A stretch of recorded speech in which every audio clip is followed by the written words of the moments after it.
कोमल बेटा अंदर आओ। कोमल दरवाજો ખોલ બેટા।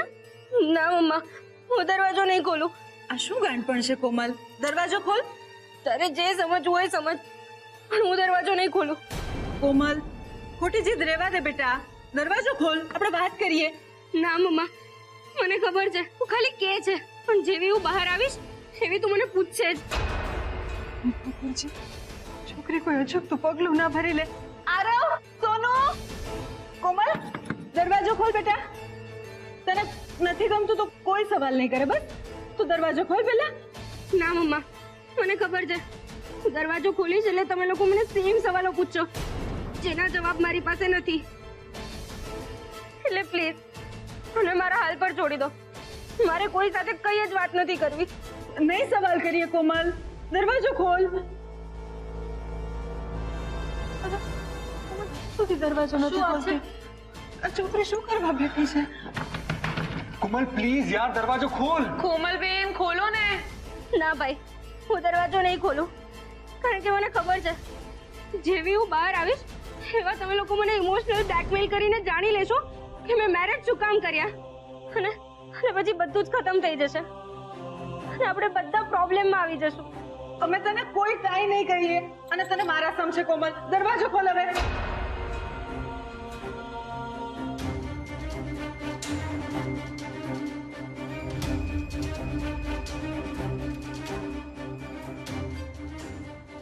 અરે વાહ,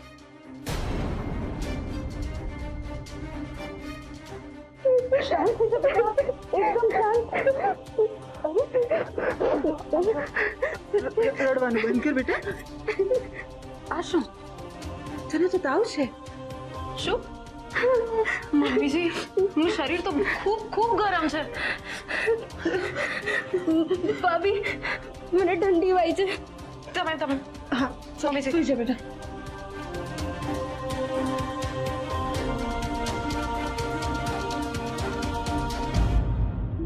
હું મીઠાના પાણીના પોતા લઈ આવું છું। મમ્મા પ્લીઝ, તું મને કઈ નહીં પૂછે ને? કોઈ તને કાંઈ નહીં પૂછે, તું શાંતિથી સુઈ જા અત્યારે, જરાય ચિંતા કરમાં। મમ્મીજી,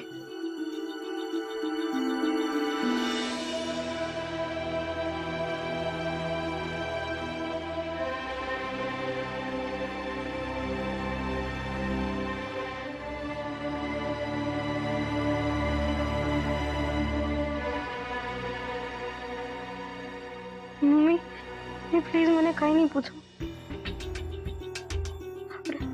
આપણે બરબાદ થઈ જશું, આપણે બધા મુસીબતમાં આવી જશું।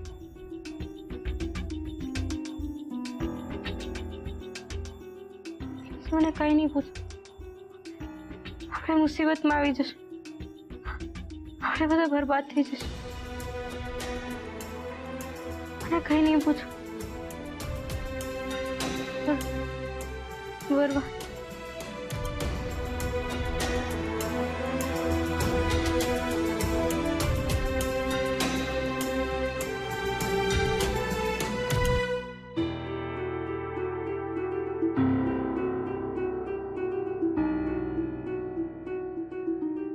મને કોમલબેનની હાલત જોતા એમ લાગે છે કે આપણે એમને જ્યારે પૂછ્યું ને કે એમને ધમકી કોણે આપી, એના કારણે વધારે ટેન્શનમાં આવી ગયા છે।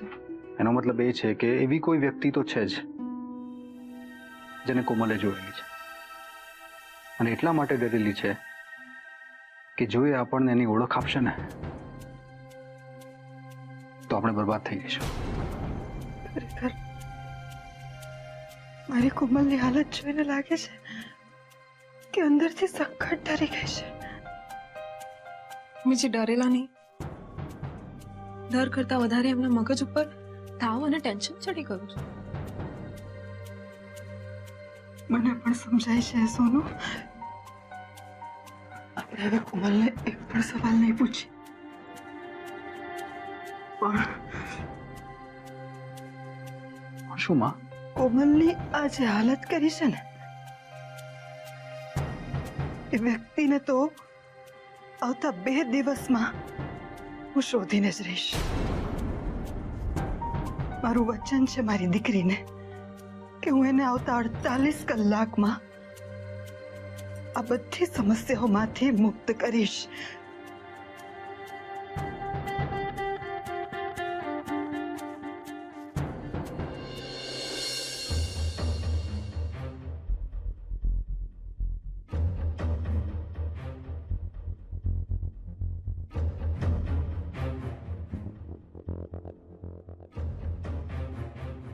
કોમલબેન, હું તમારા માટે રાબ લઈને આવેલી છું.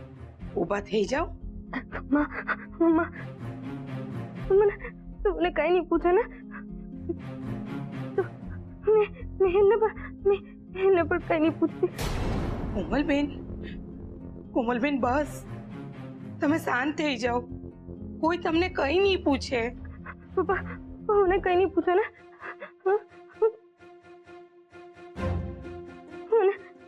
પપ્પાનો બહુ લાગે. બસ બેન બસ, તમે જરા પણ ટેન્શન નહીં લો. અમે બધા મોટા એટલે સમજાવું ને. પપ્પાને સમજાવીશ ને. હા બેન, મોટા હેઠ તમારા પર ગુસ્સે નહીં થાય. બસ તમે આરામ કરો કોમલબેન, આરામ કરો. અને સમજા.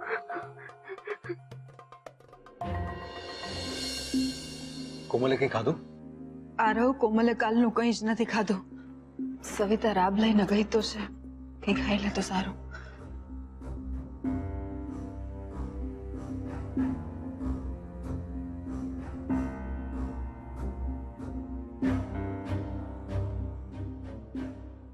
સવિતા, શું થયું?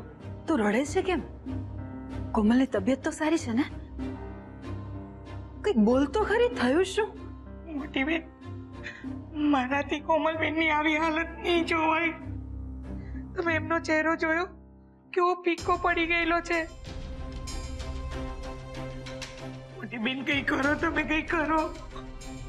હા, સવિતાબેન સાચું કહે છે. આ મીઠાના પાણીના પોતા મૂકવાથી કશું નહીં થાય. આપણે ડોક્ટરને બોલાવવા જ પડશે. પણ આરવ, આપણા ફેમિલી ડોક્ટરને બોલાવશું તો કોમલના ગળાનું મંગળસૂત્ર અને માથાનું સિંદૂર બાદ બધાને ખબર પડી જશે કે એના લગ્ન થઈ ગયા છે. માં, કોમલના મેરેજ થઈ ગયા છે. એ દુનિયાથી છુપાવવા કરતા કોમલને બચાવીને એ આપણા માટે વધારે ઇમ્પોર્ટન્ટ છે. તારી વાત સાચી છે આરવ. માં, આપણે એક કામ કરીએ. આપણે છે ને આપણા ફેમિલી ડોક્ટર નથી બોલાવતા. મારો એક ફ્રેન્ડ છે, એની બેન છે ને એ ડોક્ટર છે, તો આપણે એને બોલાવીએ. મારી પાસે નંબર પણ છે એનો. Doctor Joshi. Yes. Hello doctor Joshi, હું તમારો બ્રધર છે ને રોહન, એનો ફ્રેન્ડ બોલું છું, આરવ. હા,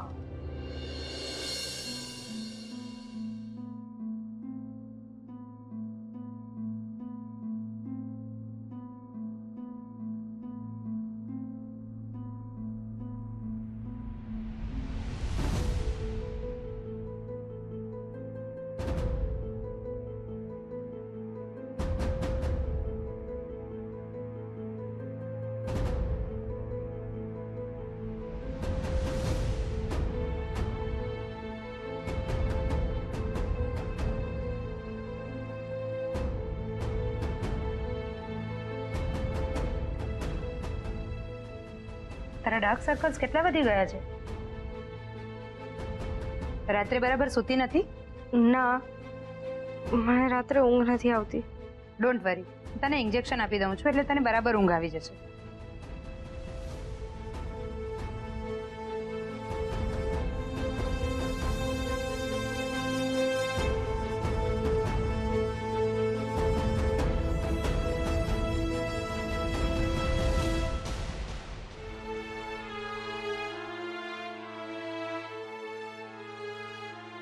અત્યારે તો મેં એને ઇન્જેક્શન આપી દીધું છે એટલે એ શાંતિથી સૂઈ જશે. પણ હા, એ ઉઠે એટલે એને થોડું જમાડી લેજો, નહીં તો સૂપ આપી દેજો અને મેડિસિન આપી દેજો. ડોક્ટર, કઈ ટેન્શન જેવી વાત નથી ને? અત્યારે તો કોઈ ટેન્શન જેવું લાગતું નથી, પણ હા, આ મેડિસિન કે ઇન્જેક્શનથી તાવ જો ન ઉતરે તો આપણે એના કાલે બધા મેડિકલ રિપોર્ટ્સ કરાવવા પડશે. અને જો રિપોર્ટમાં કંઈ આવે તો આપણે એમને એક દિવસ માટે અંડર ઓબ્ઝર્વેશનમાં હોસ્પિટલમાં લઈ જઈશું. ના, મારે હોસ્પિટલ નથી જવું. એ લોકો ત્યાં પણ આવી જશે. નથી જવું. બધું બરબાદ થઈ છે. પપ્પાને સમજાવ તું.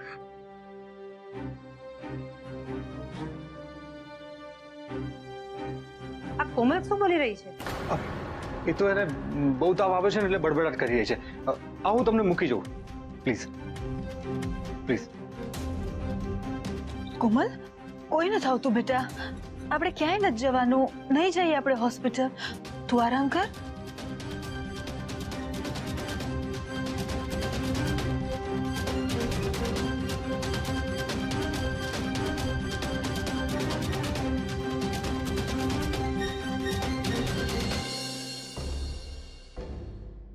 સોરી ટુ આસ્ક, બટ કોમલ કોનાથી ડરી રહી છે? અને એનો તાવ આ નોર્મલ નથી લાગતો. કોઈક મેન્ટલ સ્ટ્રેસને કારણે આ તાવ આવતો હોય એવું લાગે છે. એક્ઝેક્ટલી વાત શું છે? કઈ ચિંતાનું કારણ તો નથી ને? મને લાગે છે કે કોમલે કોઈ ખરાબ સપનું જોયું છે, જેના કારણે ડરી ગઈ છે.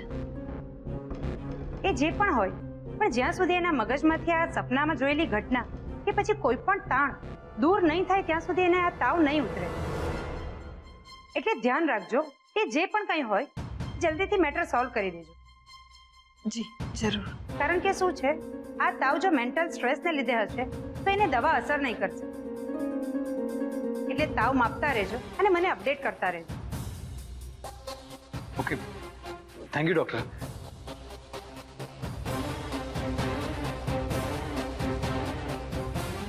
માં, ડૉક્ટર સાચું કહે છે. કોમલ સખત સ્ટ્રેસમાં છે. આપણે કંઈક કરવું પડશે. આરવ, જ્યાં સુધી મને લાગે છે ને ત્યાં સુધી કોમલનો ઈલાજ ડોક્ટર પાસે નથી. એટલે કોમલનો ઈલાજ આપણે જ કરવો પડશે.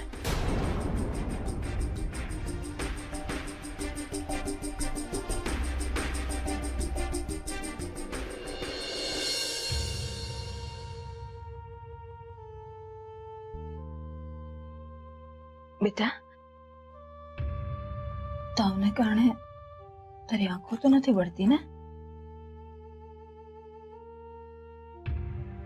માં પ્લીઝ હાથ ફેરવ્યા કર ને, સારું લાગે છે.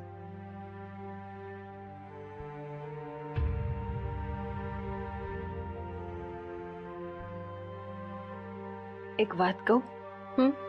તને આમ શેની ચિંતા, કોનો ડર છે એ તો અમને નથી ખબર, અને મારે જાણવું પણ નથી. કારણ કે અમારા માટે તારી જિંદગી અને સલામતીથી વિશેષ બીજું કંઈ નથી બેટા. એટલે જો તું હા પાડે તો તને આ ચિંતા અને ડરમાંથી બહાર કાઢવા માટે મને એક રસ્તો સૂઝે છે. કયો રસ્તો મમ્મા? દીકરા, તું જે રીતે કહી રહી હતી ને એ રીતે મને લાગે છે કે આપણા એ દુશ્મનને આપણા પૈસામાં રસ છે. અને એટલે જ મને અને આરવભાઈને લાગે છે કે આપણે આપણી મિલકતમાંથી 50% હિસ્સો એ વ્યક્તિને આપી દઈએ, એટલે આપણી પણ જાન છૂટે અને તારો ડર પણ નીકળી જાય. આ તો શું બોલે છે મમ્મા? આ સોલ્યુશન માટે ક્યારેય રેડી નહીં થાય. માં, તારો આઈડિયા છે તો બહુ સરસ, પણ તને શું લાગે છે આપણે આ રિસ્ક લેવું જોઈએ? જેમ ધંધામાં નફો કમાવા માટે અમુક જોખમ ઉઠાવવા પડે ને, એમ પરિવારના હિત માટે પણ આ પ્રકારના નિર્ણય લેવા પડે. હા, પણ આપણે પપ્પાને પૂછ્યા વગર આ ડિસિઝન લઈ રહ્યા છીએ અને પછી ન કરે નારાયણને કંઈ ઊંધું થયું તો? અરે માં, તું કેમ હસી રહી છે? આરવ, તને શું લાગે છે કે આટલો મોટો નિર્ણય મેં તારા પપ્પા સાથે ચર્ચા વિચારણા કર્યા વગર, એમને પૂછ્યા વગર લીધો હશે? મેં જ્યારે બાબુ સાથે લગ્નના પ્રસ્તાવની વાત કરાવડાવી હતી ને ત્યારે પણ તારા પપ્પાની પરવાનગી લીધી હતી અને આજે પણ તારા પપ્પા સાથે સલાહ સૂચન કર્યા બાદ જ હું કોમલ સાથે વાત કરવા માટે જઈ રહી છું. વોટ? હા બેટા, અને તારા પપ્પાનું પણ એ જ માનવું છે કે આપણી કોમલની જિંદગી બચાવવા માટે આપણે આ પેત્રો તો રચવો જ પડશે. યસ માં. અને આ તો ધંધાના કામે તારા પપ્પાને અત્યારે બહાર રહેવું પડે છે. એ તારા પપ્પાની મજબૂરી અને આપણી બદકિસ્મતી છે. બાકી તને શું લાગે છે, તારા પપ્પા અહીં હાજર હોત તો આપણે આ બધું જ કરવાનો વારો આવ્યો હોત? હા, એ તો છે જ. તારા પપ્પા પ્રત્યક્ષ ભલે આપણી સાથે હાજર ના હોય, પણ આવા મહત્વપૂર્ણ નિર્ણયમાં તો એ આપણી સાથે જ રહેવાના છે. શું વિચારે છે મમ્મા? કઈ નહીં બેટા, મારું માનવું છે કે આપણી પાસે હવે આ એક જ રસ્તો બચ્યો છે અને તારા પપ્પા અને આરવભાઈ એટલા કાબેલ તો છે જ કે આપણે જેટલા પૈસા ગુમાવશું ને એનાથી બમણા કમાઈ લેશું. પણ શું? પણ જો તું જેમ કહે છે એમે માણસ આપણને ધંધામાં નુકસાન કરાવે અને એ આઘાતને કારણે તારા પપ્પાને કંઈ થઈ જાય અથવા આપણે રસ્તા ઉપર આવી જશું એ ડરથી તને કંઈ થઈ જાય, એ આપણને બહુ મોંઘું પડશે. અને બેટા, પૈસા તો આજે છે ને કાલે નથી. પૈસા આપણે આવતીકાલે ફરી કમાઈ લેશું, પણ પરિવારના સભ્યોને નુકસાન થાય એ મને નહીં ફાવે. એટલે આપણે એક કામ કરીએ, આપણે આપણા દુશ્મન સાથે મીટિંગ કરી લઈએ. વોટ? એ લોકો સાથે મીટિંગ? હા, મળીને સોદો કરીને એ લોકોને જે જોતું હોય ને આપી દઈએ. હા મમ્મા, આવું થોડી કરે. એ લોકો આપણી બધી જ મિલકત છીનવીને આપણને રસ્તા ઉપર લાવી દેશે તો?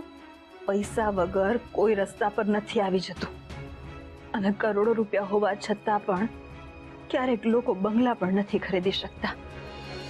એટલે આપણા નસીબમાં જે લખ્યું હશે ને એ થશે. તું જ મને કે ને, અત્યારે અમે ડોક્ટરને બોલાવીને એમના પૈસા ચૂકવ્યા, પણ તારા મનની શાંતિ ખરીદી શક્યા નહીં ને? તો જે પૈસા સુખની નીંદર ના આપી શકે તને, એ રૂપિયા શું કામના? તારા લગ્નમાં તને આણામાં હું દાગીના, મોંઘા કપડા નહીં આપું ને તો ચાલશે, પણ તું સતત અમારી ચિંતા કર્યા કરે. તને દુખી જોઈને અમને તારી ચિંતા થાય, એનો શું મતલબ? પણ મમ્મા, કોમલ, સુખ, સગવડ, સાહેબી, શાંતિ, આ ચારેયની રાશિ એક જ છે. પણ આ ચારેય જેની પાસે હોય એટલું ધનવાન આ આખી દુનિયામાં કોઈ જ નથી. Are you sure? તારે આપણી પ્રોપર્ટી આમ આ લોકોને આપી દેવી છે? હા, કારણ કે જમવામાં ભલે ને 32 પકવાન હોય, પણ તું તાવમાં જેમ કંઈ પણ ખાઈ જ નથી શકતી, તો એ પકવાન શું કામના? એ નકામા જ ને બેટા. એટલે મોટો અને મીઠો રોટલો ખાવા કરતા મીઠું રોટલો ખાઈ લેવામાં શાણપણ છે. અને આરવ, તારા પપ્પા એકલા થોડી છે. હું ભણેલી નથી, પણ સોનું તો છે ને, તું છો. તું તારા ભણતરનો ઉપયોગ કરીને તારા પપ્પાને ધંધામાં મદદ કરીને એમને ફરી પાછા ઊભા કરવામાં મદદ કરી જ શકે ને?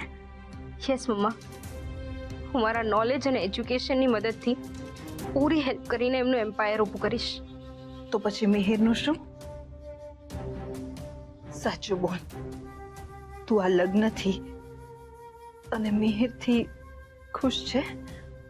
ના, ખુશ નથી.